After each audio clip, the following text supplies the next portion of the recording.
Next, we have problem on dates, specifically on leap years, which can be solved using the generalized principle of inclusion and exclusion. So we have a year is a leap year if it is either a multiple of 4, okay, but not a multiple of 100, and then or this is actually these two are connected. A multiple of 4 but not a multiple of 100, or a multiple of 400. So we are asked to find the number of leap years between 1000 and 3000 inclusive. That would mean it includes 3000, year 2000, and year 1000. Now for us to do this, the idea of inclusion and exclusion here starts from this. So if, say for example, if A is the number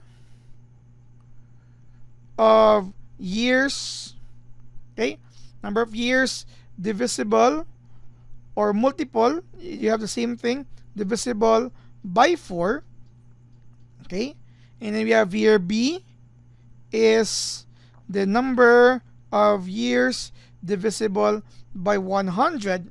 Clearly, if we have here the cardinality of A, we will subtract any cardinality of B, because take note of the situation, it is either a multiple of 4 but not of 100. Okay, so but not meaning we're going to remove that. But of course, you still have one more, is the number of years divisible by 400. So this situation will allow us to add the cardinality of C back, because if we have here, take note that considering that we have counted the years divisible by 4, they will remove it later on because it should not be divisible by 100. But since a leap year could also be divisible by 400, so some of those were already removed, so we also return that. The big question right now here is, how do we identify the cardinality of each? So similar to situations before, if we have different types of sets, we need to really look into how sets are defined. Say for example, one of the examples that before was we have a set of counting numbers from 1 to 1000, so that's very obvious. Another examples would be number of positive divisors, so we work differently on that. There are also other situations where it's different when we talk about the cardinality of each set. So for this time, let's talk about solving for the number cardinality of A, B, and C, considering it's on the leap years. So for our cardinality of A, okay, cardinality of A talks about the number of years between 3000 and 1000 inclusive that are divisible by 4. When we talk about divisibility before, we actually look into the floor function, okay, the floor function of a certain number with its divisor. So for example, in the previous video, 120 divided by 7 talks about the number of integers from 1 to 120 that is divisible by 7. So we use the floor for that. This time, we're also going to use the floor function, but first, we will talk about the 3000 number, okay? So year 3000 divided by 4, and we're going to take the floor function to that. But all of this will even includes those years before 1000. So we are going to subtract here those years before 1000. We also use the floor function here, but not this one. If you're thinking of adding 1000 here, divide by 4, that is where a mistake comes in. Because if you're going to subtract 1000 from 3000, that means you are not including year 1000. But very clear here that 1000 is inclusive.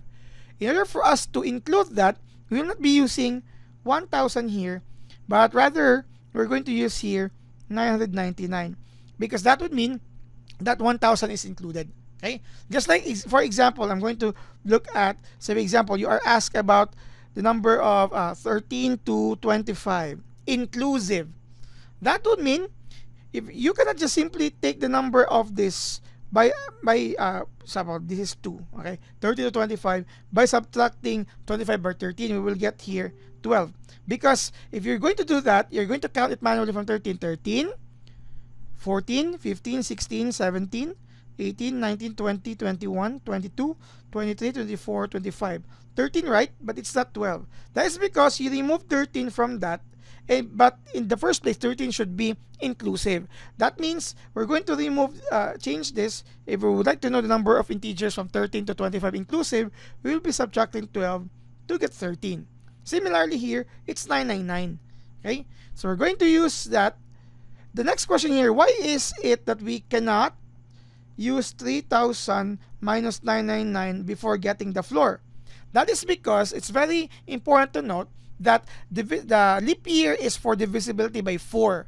So we're going to look at this separately by floor function before manipulating them. And that's a clear explanation there. So when we have 3,000, okay, divide by 4, that's actually very exact.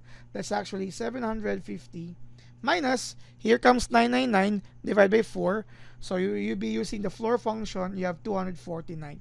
Hence, the number of years in the years 1000 to 3000 inclusive that are divisible by 4 is equal to 501. Is this the enough answer for us to give here in the problem? No, because as mentioned, some of them are also multiple by 100, which we need to remove according to the situation. So, similar thing, let's try to solve for the cardinality of B. Floor function still 3000, but it's now 100, not a multiple of 100. Okay, similarly, you have here 999, then 100 in this manner. So that's 3,000 divided by 100, of course, very obvious, that's exact 30. But the other one, 999, to be divided by 100, very obvious, that's floor function 9, which gives us a result of equal to 21. So this will be removed from 501 because that's the idea of that, the multiple of 100. But we still have more, the cardinality of C. Because this is another qualification for a leap year, it should be a multiple of 400. And those, some of those already removed as you remove the multiple of 100. So we're going to return that. So same thing, floor function 400 minus 999, 400 here. So the floor function 3000 divided by 400, you will have 7 in its floor function, and 999 to be divided, obvious, that's very obvious, that's 2, right? So you will get here 5.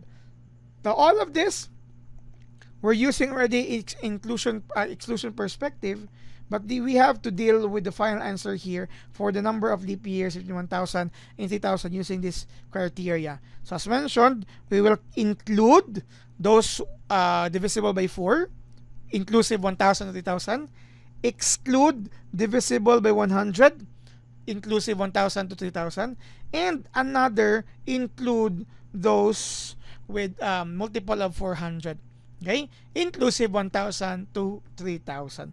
So this is actually equal to 501 minus 21 plus 5, and the result here is actually 485.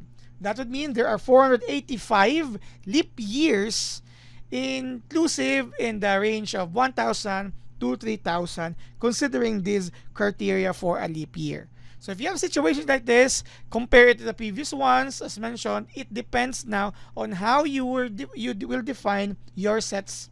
Look into the cardinality of each set before looking into probably intersections and so on and so forth. So you really need to look into the different characteristics of sets and numbers. Thank you very much for watching.